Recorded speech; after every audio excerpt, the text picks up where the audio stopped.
Brief introduction. Wally Rhines is CEO Emeritus of Mentor, a Siemens business focusing on external communications and customer relations. He was previously CEO of Mentor Graphics for 23 years and the chairman of the board for 17 years. During his tenure at Mentor, revenue nearly quadrupled and market value of the company increased tenfold. Ladies and gentlemen, please extend a very warm welcome this afternoon to Mr. Wally Rhines. So, I've been asked today to talk about something that I think all the speakers are talking about, artificial intelligence and machine learning. So, a very popular topic nowadays. If you went to the press and just counted the number of news articles, looking back a few years, back to about 2005, on cloud computing and software as a service, you would see that after almost no mention in the press, it soared so that it peaked around 50,000 articles per year. And if we looked at the Internet of Things, hardly any press until 2010, and then it peaked at 65,000 articles per year. Looking at cybersecurity, as particularly when consumer smart devices came in, it took off slowly at first, but in the last 10 years soared to 136,000 articles per year. Artificial intelligence dwarfs anything else that we've had in recent history. 226,000 articles per year, and we haven't even hit the peak. It's still soaring. Now, if in fact you want to, and you have a lot of free time on your hands, you can go to artificial intelligence conferences, and in fact, you can attend 2 or 3 every week of the year and still have more that you can't possibly attend. So a big topic, a lot of buzz. Well, the big thing that I'm going to talk about is the effect that artificial intelligence and machine learning has on driving a new class of chips, new class of architectures, domain-specific processors. So, if we look at venture capital investment over the last 20 years, the dot-com boom resulted in a peak of $2.5 billion per year, VC-funded, fabless semiconductor companies. And it's been downhill since then, dropped down to about $1.7 billion for 6 or 7 years, then dropped down to $1 billion per year, then 400 million, and then in 2017, all of a sudden, it soars, and we have $1.4 billion of VC-funded fabless semiconductor companies, and in 2018, an all-time record, over $3 billion. So the VC industry, which got very enamored with social networking and other things back here, all of a sudden became very interested in fabless semiconductor companies. And if you look at the makeup of those companies that were funded, look at the first 3 rounds of funding, you see that the round 1 funding, shown in blue here, is enormous compared to anything in the past. That's the high-risk funding, that's the first round, that's before you know you have anything, and yet you look at the step-up that occurred starting in the second half of 2017 and continuing now. It's a dramatic change, a big opportunity for the semiconductor industry, and by the way, a big opportunity here in India. If you look at the last 6 years of VC-funded fabless semiconductor companies, you find that the largest share have in fact been the development of processors targeting either artificial intelligence or machine learning. You have almost $2 billion worth over a 6-year period. Well, you know, really, artificial intelligence didn't just turn up in the second half of 2017. artificial intelligence has been around for a long time.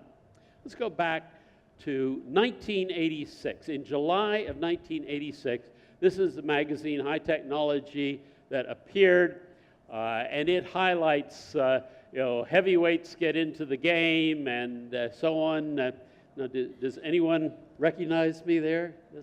That's my picture. That's what I used to look like 32 years ago, and yet the business didn't turn out to be a very good business. It didn't because there was a lack of big data to analyze, and we didn't have the internet.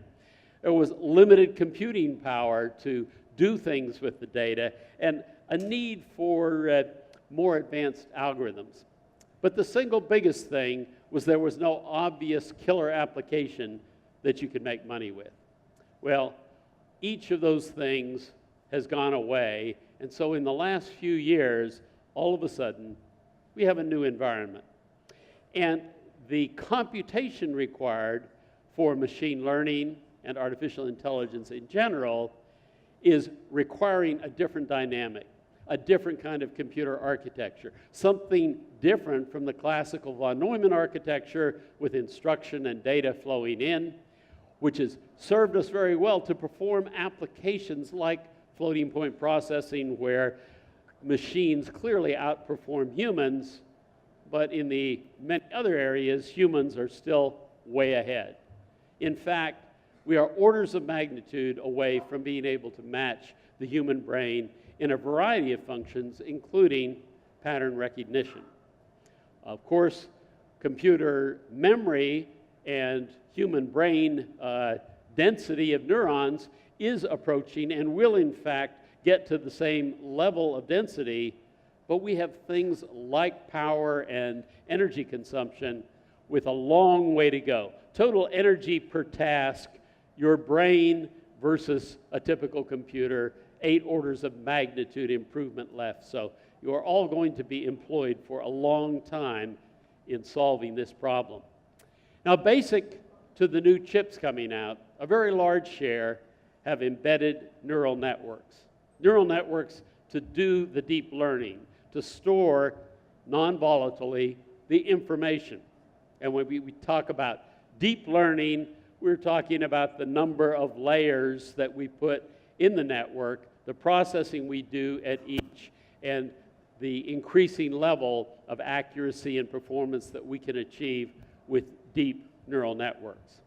We have supervised learning, where you show the computer something or the result you want to achieve and then train it. You have semi-supervised, where the data is incomplete, and you have non-supervised, where the neural network and the computer look at data and organize it, draw correlations, create information out of raw data without even having the algorithms to guide it. Well, today, it's affecting us everywhere. More than 300 million smartphones in 2017 had some form of neural network. In 2018, we had 800,000 artificial intelligence accelerators shipped to data centers, and every day, 700 million people now use some form of digital assistant, Siri, Amazon Echo, others. So it's becoming a part of what we expect in life. Well, India, I believe, has a unique opportunity here. If you just look, for example, at metrics of countries around the world, one of them, in a study done by the Boston Consulting Group, looked at what percent of businesses have actually deployed an AI-based more than one AI-based application across their companies. And what you see is you have the US, China, and India at the top of that list. If you look at the number of fabless startups in India, it's growing, and it's driven very heavily by applications that are non-traditional computing, applications that involve some form of alternative processing like artificial intelligence. And if you look at the investment activities, we've talked about some already today through IESA, investment in encouraging new fabless semiconductor startups with the programs recently put in place targeting more successful startups, fabless chip design incubators, both here, and I was meeting with people yesterday in Hyderabad, and then across India, the IITs have an educational program as advanced as any in the world, different schools focusing on different things, but there is an IIT Hyderabad program that provides a master's degree in artificial intelligence already. They're adding a bachelor's degree. IIT Kharagpur has a certificate course. IIT Madras has the Robert Bosch Center for Data Science. So education is springing up, incubators and incentives and ability to create more fabless startups to take advantage of the discontinuity that's occurring. And one of the simplest pieces of data is to simply go to LinkedIn and see you have a limited number of keywords you can put in your profile. So what percent have artificial intelligence in them? Well, very simply, it comes out the same. The largest percentage with artificial intelligence are the United States, China, and India, by quite a large margin, I might add, far ahead of the rest of the world. Well, what kinds of actual chips are being developed? If you look at the year 2018, there were 24 fabless AI companies funded with venture capital and a lot more funded by existing companies or by other sources. The data gets a little distorted because there was $1 billion funding in China for SenseTime for facial recognition, but even with that, the step up is enormous. This includes all rounds of funding, and you can see what's happened, the activity that's going on late 2017, 2018, and it's continuing into 2019. What are they doing? Well, they're doing all kinds. They're doing, of course, automotive, driver assist, and chips like that, a lot of pattern recognition, a lot of other kinds of data analysis processors, data center processors, a whole variety. And so what I've done is to go through and look at all of those and divide them into categories. And there's some overlap. The autonomous driving and edge computing in many cases is the same thing. But if you look at all those chip designs, the largest percentage by far is used for pattern recognition. Not just visual pattern recognition, but sound patterns, smell, taste, all those things are all patterns that your brain processes, and in fact they constitute the majority of the custom chip designs because it's becoming such an important part of where computing is going. Half the activity in your brain is directed simply at vision, and the process of recognition is one that's relatively easy for a human, a few hundred cycles, and on a traditional computer takes millions of cycles. And how do you know if in fact you develop a chip and train it, how do you verify that it is correctly identifying the patterns that it's supposed to identify? Well, automotive is a great example because we have over 150 companies developing autonomous vehicles, and essentially all of them doing some form of pattern recognition. And you have to ask, how are they going to field those cars and be sure that they're safe and operate effectively? Akio Toyoda of Toyota gave a presentation where he said, if you compare autonomous drive vehicles to the cars we build today, with the cars we build today, we drive them hundreds of thousands of miles in cold weather, hot weather, and we do a final verification. There is no possibility that you can do that with driverless cars because the number of things that have to be tested is so enormous that you'd have to drive the cars over 8 billion miles. You'd take 300 cars driving 60 miles per hour for 30 years if you wanted to do the same level of verification as we do for cars today. so you can't do it. It will have to be virtual. It will have to be stimulated by a computer, and that, in fact, is what the industry's doing. This comes from a product called Prescan that generates all of the images and then the sensor output for humans, cars, lines in the road, telephone poles, all the things that a car will encounter, and then translates those into what each manufacturer's sensor, visual sensor, radar sensor, LiDAR sensor, all of these will provide.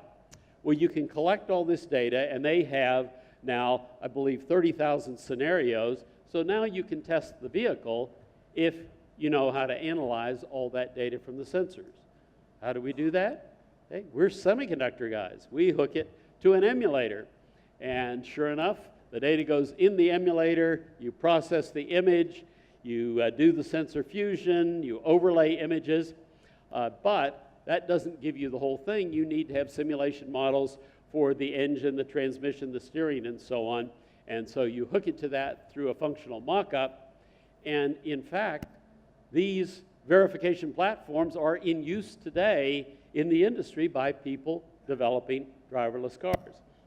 Here's a real-time example. You're generating the image. The image is being processed. This is actual data processed in the emulator. It's tracking, identifying the vehicle, watching it run the stoplight, going and looking at the brakes and the engine and so on, and analyzing it to debug the application. Now, of course, there's some things that are even more subtle that will be a while coming. For example, how is the autonomous drive vehicle going to recognize human interactions, whether the signal a human is giving is a friendly one, maybe not so friendly. I had an even less friendly one I didn't include here. Your car is probably not going to be able to recognize those for a long time. So this is a problem that will continue to challenge us. Well, the next largest one is the data center accelerators of one sort or another. And this is one of the things that has made the EDA industry such a great place in the last 3 or 4 years, a reason that companies like ours and our competitors are setting all-time records in revenue, because we have all this crowd of new people designing things. System companies, we have all the IT companies, Amazon, Facebook, Google, all doing their own chips, coming into the market, and in fact, for their own server centers, designing their own servers, and then designing their own accelerators for those servers. So it's a wonderful period if you're in the area of design, either a designer or design software. There is a real revolution going on in the number of designs and who's designing them. And the third most common is edge computing. And here, a great opportunity for semiconductors, because the things that we used to do in the cloud, we will gradually migrate downward. If we look historically, intelligence in electronics flows downhill. So in the 1960s, we had smart mainframes and dumb terminals communicating with them. In the 80s, we added smart mini computers as part of the hierarchy. In the next couple decades, the personal computer took up more and more of the local intelligence with dumb peripherals, which got smarter and smarter. And today, we have the cloud, we have the gateways that form the fog, and then we have the edge nodes that form the mist, and more intelligence will go there, in some cases because it has to, because a car cannot depend upon connectivity to the cloud.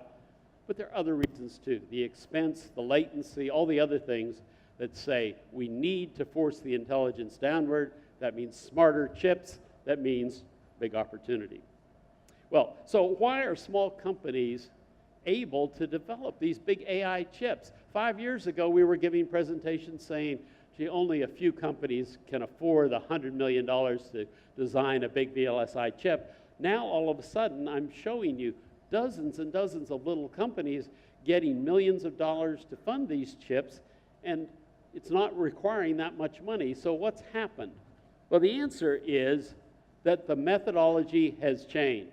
So if you go to Google, Facebook, Amazon, NVIDIA, and all those who are doing these chips, you find they're almost all being done with high-level synthesis. So the basic control logic, they plug blocks together, but the differentiation is in the data path. And that data path is written first in C++, and particularly for computer vision and for cellular communications and for image processing.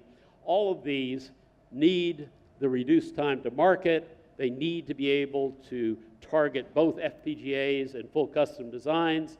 They need to be able to handle specification changes late in the process, and they need to reduce the verification and debug time. And they do that by writing the differentiating code in C++ and automatically synthesizing it to RTL. And this is a problem that we've been solving for 20 years or so, but it's a difficult one because you're moving from C++ in an untimed environment to RTL in a timed environment. So it's required a lot of innovation, but it has in fact taken over in recent years. NVIDIA published a recent paper where they showed traditional design with RTL, time and CPU resources. They showed what they get if they start with C++. You can see the difference, 3 months and 1,000 CPUs down to 2 weeks and 14 CPUs, and cutting the verification time by about 80%, an enormous impact on cost and time to market. Well, how long is silicon technology going to be able to evolve even with these architectural innovations that are moving us ahead orders of magnitude? So I wanted to close with a mathematical model I've shown a few times. It's introduced by a man named Benjamin Gompertz in 1825. He modeled time series, and it's been used to model the growth of tumors and population growth and other things. And it's what you would refer to as the S-curve. It's double exponential, 3 coefficients, A, B, and C, and 2 exponentials, e to the minus BE, and then t is time, and it produces a curve that looks like an S-curve. That red dot is at the point where the second derivative goes to 0, or the rate of increase stops increasing and starts decreasing. And so it's been used for a variety of things. For example, if you wanted to model the total cell phone subscribers in the world, it's an S-curve. But if you went back, for example, to 1997, you took the available data at that time, which I have done here, and you solved for A, B, and C, and then calculated what should it look like with time, you would get the yellow line. Now, the actual line is the green line because back in this period earlier, subscribers were largely humans. Now we have a lot of non-human subscribers, but it's a pretty good prediction. In fact, if you did the same thing with PC notebooks and you said, give me the data in 2001, I'll solve for A, B, and C, what would it produce? This is what it would produce. Very useful. So you can predict the evolution of these things. So, how is the consumption of chips going to do in server centers, for example? I can tell you this is one of the best semiconductor markets in the world. Notice the curvature is still upward. The growth rate is increasing, and over 4% of the chips in the world today are going into servers. But I think you should be concerned with an even bigger question, and that is, how long is the silicon transistor going to be the tool we use to solve problems?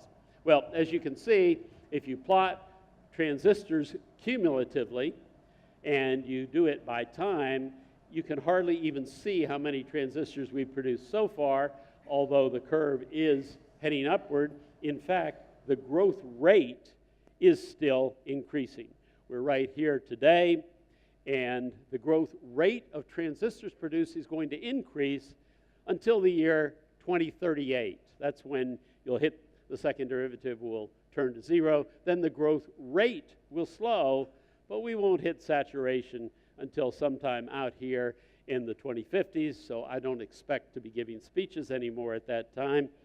If any of you want to check with me to see if it was right. Just a little insight into something that I think all of us worried. Silicon transistors are just not going to solve the problems. The data suggests maybe they are. So let me summarize.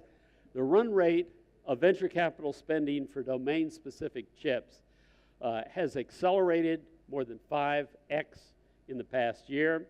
Almost half the designs are AI-related. 14 fabless AI chips designed in 2018 and released. Actually, that's in the first half. And unfortunately, the Chinese funding is overwhelming the total, about 6 times the US. New fabless semiconductor startups are dominated by AI-related designs, particularly vision and pattern recognition, data center chips for cloud computing and edge computing. And India has unique strengths to be a worldwide leader in artificial intelligence and in machine learning. And finally, the next generation of chip design technology is now enabling new domain-specific competitors due to the reduced cost, power, and time to market, so we can do a great deal more than we're even doing now. So thank you very much. Do you want me to take questions, or you want to? We'd like to open the floor for any questions. We'll just take 2 because of the pause. If there are any of you who have a question, you can just put your hand up. We'll make sure a mic reaches you. We'll just restrict it to 2.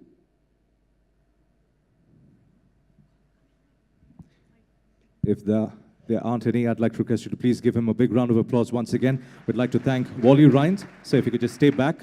I'd like to request Mr. Rajiv Kushu, IESA Executive Council and Director, to present a small token of our appreciation to Mr. Rhines. Oh, okay.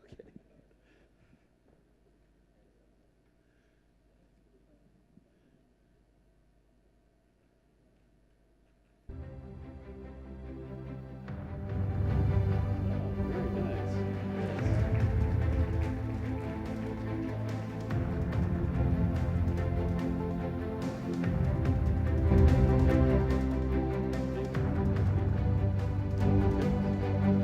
On behalf of IESA, we'd like to thank Mr. Rhines once again. Thank you, sir.